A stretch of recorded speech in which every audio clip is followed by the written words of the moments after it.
Welcome back to Native History. Today we'll be talking about the history of Indigenous Californians. The history of Native Americans in California is quite rich and complex. It's characterized by a lot of different cultures and languages. In this video, we'll look at a broad overview of their history. It's divided into 5 key periods: a period before European contact, a Spanish period, a Mexican period, an American period, and the 20th century to the present. Before European contact, California was one of the most culturally and linguistically diverse areas in pre-Columbian America.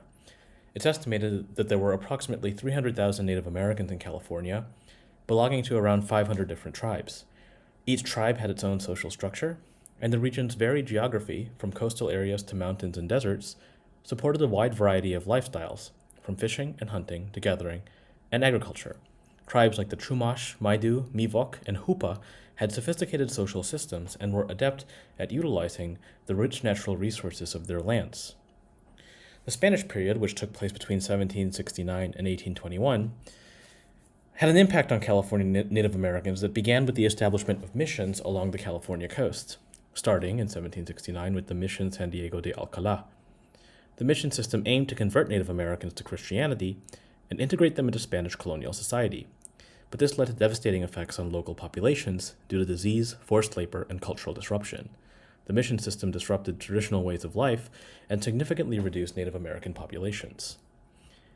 After Mexico gained independence from Spain in 1821, the missions were secularized, and the lands controlled by the missions were supposed to be returned to the native populations. But much of this land was instead granted to Mexican settlers, and Native Americans were often displaced. During this period, many Native Americans were forced into servitude. The impact of the U.S. takeover of California was profound. The gold rush, starting in 1848, brought a massive influx of settlers who encroached on Native American lands. This period was marked by violence, displacement, and further loss of land for Native Americans. Numerous treaties were signed and then largely ignored or broken, leading to further disenfranchisement. In the late 19th and early 20th centuries, the U.S. government established reservations which were often located in undesirable areas that were far removed from the tribe's traditional lands. During this time, there was also a push toward assimilation, with policies that included sending Native American children to boarding schools where they were forced to abandon their languages and cultures. The 20th century saw a gradual shift, as Native American activism led to policy changes. The American Indian movement in the 1960s and 70s brought issues of civil rights and treaty rights to the fore, leading to some improvements. Legal decisions and acts like the Indian Gaming Regulatory Act of 1988 have enabled tribes to operate casinos, which have become a significant source of revenue and have funded tribal health, education, and welfare. Today, California Native Americans are involved in a range of economic activities and continue to celebrate and revive their rich cultural heritage while also engaging in politics and activism to protect their rights and lands. So let's go into each of these periods more in depth. The pre-European contact period for Native people in California was marked by a whole bunch of diverse cultures, languages, and ecological adaptations.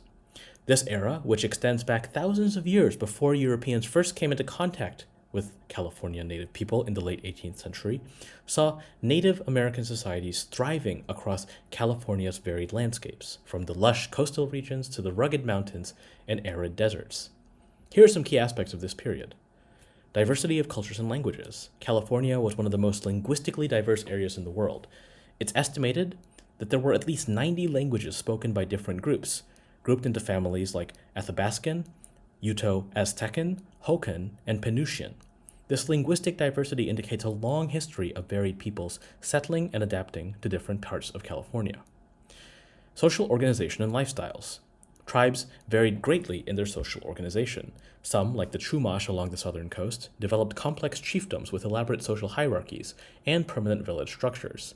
Others, like the Miwok in the central region and the Shasta in the north, organized themselves into tribelets or small groups that were somewhat less hierarchically structured but had distinct territories. The economy of California tribes was closely tied to their environment. Coastal tribes like the Chumash and Yurok relied heavily on fishing, harvesting shellfish, and hunting marine mammals. They built plank canoes that allowed them to fish offshore. In contrast, tribes in the interior regions like the Hupa and Maidu focused more on hunting, gathering, and in some areas, initial forms of agriculture. Acorns were a staple food source for many tribes. They were collected, processed to remove tannins, and ground into meal for porridge or cakes. Trade and exchange. There was a vibrant trade network among the tribes, facilitated by well-established trade routes that crossed the region. Coastal tribes exchanged shells, fish, and salt with inland tribes for obsidian, acorns, and baskets. This trade helped not only in economic terms, but also in establishing and maintaining social alliances and cultural exchanges. Spirituality. Religious and spiritual life was deeply woven into the daily lives of California Native Americans. Most tribes believed in a world animated by spirits and engaged with rituals that helped ensure harmony in the natural world. Shamanism was common, and shamans acted as healers, spiritual leaders, but also mediators between the physical and spiritual worlds, between the people of the tribe and the divine. Native Californians were also adept at utilizing natural resources for their art and technology. Basketry, for example, was extremely highly developed, with intricate designs and multiple uses, including storage, cooking, and ceremonial purposes. Rock art, in the form of petroglyphs and pictographs, can be found throughout California, providing insights into the cosmology and social practices of these cultures. Finally, the diverse environments of California, from its wetlands and coastal shores to deserts and mountains, shaped the lifestyles and cultural practices of Native groups. This diversity is one of the reasons why so many distinct cultural groups existed in close proximity. Okay, so now we move to the Spanish period, which spanned 1769 to 1821. This marked the beginning of Europeans colonizing the region, fundamentally altered the lives of Native populations through the establishments of missions, military presidios, and pueblos. The cornerstone of Spanish colonization was the mission system. This was initiated by Franciscan monks under the leadership of Father Junipero Serra. The first mission, San Diego de Alcalá, was founded in 1769. By 1823, 21 missions stretched from San Diego to Sonoma in the north. These missions were intended to convert Native people to Christianity and integrate them into Spanish colonial society. The mission system had profound and often devastating effects on Native populations. Tribes were coerced into settling in the missions where they were indoctrinated into Christianity, taught Spanish, and instructed in European farming techniques. This forced assimilation disrupted traditional lifestyles, economies, and social structures. The concentration of Native Americans in close quarters at the missions facilitated the spread of diseases to which they had no immunity. Epidemics of measles, smallpox, and other diseases swept through the Native population, causing extremely high mortality rates. It's estimated that the Native population in California dropped significantly during this period. Natives living in missions were often subjected to forced labor. They worked in agricultural fields, workshops, and construction projects, including the building of the missions themselves. Although the Spanish portrayed the missions as benevolent institutions for education and conversion, the reality was often much harsher, with strict discipline and punishments. There were several instances of resistance and uprisings against mission control. The most notable was the revolt at Mission San Diego in 1775, one of the largest uprisings seen in California. This resulted in the destruction of the mission and the death of the mission's head priest. In response to the declining Native populations and the criticisms of the mission system, the Spanish government began the process of secularization near the end of their rule. They aimed to reduce the power of the missions and redistribute their lands. But true secularization would have to wait until Mexican rule, after 1821. During the Spanish period, land grants were occasionally made to retired soldiers and settlers, beginning the establishment of large ranchos, but these were limited in number. The Spanish period left a lasting cultural and genetic imprint on California. Many Native Americans integrated into the colonial society, mixing with Spanish settlers. Spanish became a lingua franca in the region, and many Spanish cultural elements are, of course, assimilated into the local Native cultures. The Spanish period ends when Mexico gains its independence from Spain in 1821, leading to the Mexican period of California's history. Under Mexican rule, the missions were secularized much more aggressively, and lands were supposed to be returned to the native people. But this did not end up becoming true. The Mexican period, from 1821 to 1848, followed the region's transfer from Spanish to Mexican control after Mexico's independence from Spain. This era brought significant changes in governance, land ownership, and continued impacts on the native populations. One of the most significant actions during the Mexican period was the secularization of the missions, which began in earnest in the 1830s. This process was supposed to return the land to the Native Americans, who had been living and working at the missions. But the implementation of secularization often led to the lands becoming, instead, divided among Mexican settlers through land grants, with many of the mission properties transformed into private ranchos.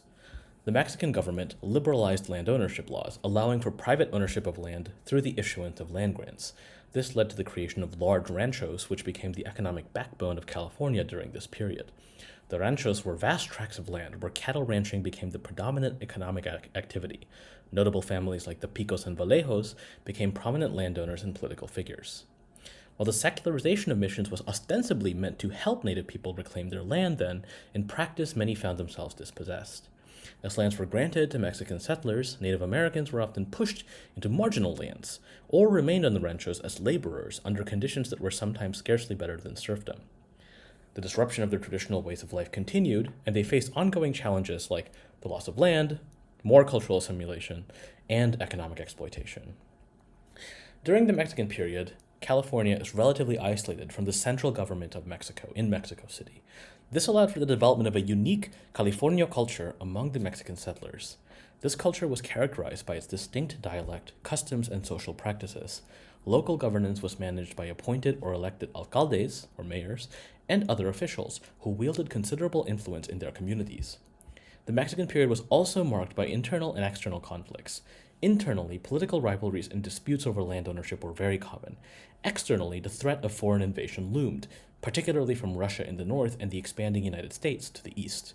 The Mexicans tried to strengthen California's defenses, but resources were limited, and they couldn't push much military there. So during this period, foreigners, especially Americans and Euro-Americans, began to settle in California. Initially, they were drawn in by opportunities of trade and agriculture, and later, the promise of land. The Mexican government wanted to control this influx. They tried instituting requirements like the conversion to Catholicism and the acceptance of Mexican citizenship, but enforcement in such a large territory was predictably lax. By the mid-1840s, the influence of American settlers, many of them illegal, was growing, culminating in events like the Bear Flag Revolt of 1846. This is a moment in which American settlers declared the independence of California from Mexico. The subsequent Mexican-American War between 1846 and 1848 led to California becoming part of the United States, a territory of the U.S., through the Treaty of Guadalupe Hidalgo, which ends the war in 1848. Okay, so now America's in California. The American period in California begins with the end of the Mexican-American War, and it is, of course, in some ways, still the era we're in today. This era is marked by rapid transformations that start with the gold rush, statehood, industrialization, and it extends into modern times with a lot of economic and cultural developments. California's transformation was kick-started by the discovery of gold at Sutter's Mill in 1848. The ensuing gold rush brought hundreds of thousands of people from around the world to California in search of fortune. Towns basically sprang up overnight, and San Francisco grew from being a small settlement to a booming city almost instantly. The rapid influx of population and the economic boom necessitated the establishment of a robust governmental structure. As a result, California quickly bypassed the territorial stage and was admitted to the 31st state of the Union in 1850. This impact was disastrous for Native American populations. Miners and settlers encroached on native lands, leading to displacement, environmental destruction, and violent conflicts. Many Native Americans were killed or died from diseases being brought by settlers. Those who lived faced marginalization and were often forced onto reservations with terrible living conditions. After the gold rush, California continued to grow rapidly. In the late 19th and early 20th centuries, we see the development of large-scale agriculture, the discovery of oil, and, of course, the movie industry, which positioned California as a major economic center of the United States. The construction of the Transcontinental Railroad in 1869 further integrated California economically with the rest of the United States, facilitating trade and migration. Throughout the 20th century, California was at the forefront of several cultural moments. It became the center for the defense industry during World War II, which spurred further migration to the state. It sort of became the epitome of the quote-unquote American dream, with its booming economy, burgeoning car culture, and the rise of suburban developments. In the latter half of the 20th century, California, of course, emerged as a global center for technology and innovation, particularly with the rise of Silicon Valley. This region has thus become pivotal in the development of computers and software and internet technologies and social media platforms. Okay. So where in these contemporary transformations do indigenous people fit? In the early 20th century, Native Americans in California are living in poverty primarily on reservations in rural areas. They've been displaced from their ancestral lands during the previous centuries of colonial rule. The U.S. government's policies at this time continued to promote assimilation, often through repressive measures like the Indian boarding school system, where children were taken from their families and stripped of their identities as an effort to civilize them. 1934 is a pivotal shift. 1934 is the Indian Reorganization Act, the IRA, which changes federal Indian policy from assimilation to this notion of self-governance. The IRA ends the allotment of Indian lands and allows for the reestablishment of self-governing tribal entities. In California, some tribes were able to reorganize under this act, but the impact was mixed, as many California tribes were not federally recognized and could thus not benefit from the IRA. During the 50s and 60s, many Native people participated in the federal Indian relocation program, which this happens in post-war America. This encourages them to leave reservations and come to urban areas with the promise of employment and better living conditions. So cities in California like LA and San Francisco see significant increases in their Native populations. This led to the dispersal of communities and further cultural dilution, but it also facilitated a new kind of political and social organizing among urban Native Americans. 1969 sees the occupation of Alcatraz Island in San Francisco. It was occupied between 1969 and 1971 by Native American activists. This is a landmark event in Indigenous rights activism. Originates in Alcatraz, the protest is all about issues of sovereignty, about pointing out the federal failure to uphold treaties and uphold Indigenous rights. It got tons of national attention and catalyzed the modern Indigenous rights movement, leading to policy shifts and greater public awareness of Native issues. From the 70s onwards, there's a renewed interest among California's Native Americans in reviving and preserving the languages, traditions, and cultural practices of Native peoples. This period saw increased legal battles for the restoration of tribal lands and a federal recognition of tribes that had previously been unrecognized. The reaffirmation of tribal sovereignty became a key aspect of these struggles. The latter part of the 20th century brought significant economic changes for some tribes because of casinos. The Indian Gaming Regulatory Act of 1988 allowed tribes to operate gaming facilities under certain conditions, leading to economic benefits for some communities, but also sparking debates about gambling and its social impacts. Anyway, that was an overview of California's Native history. Thank you for listening. If you like videos like this, please subscribe.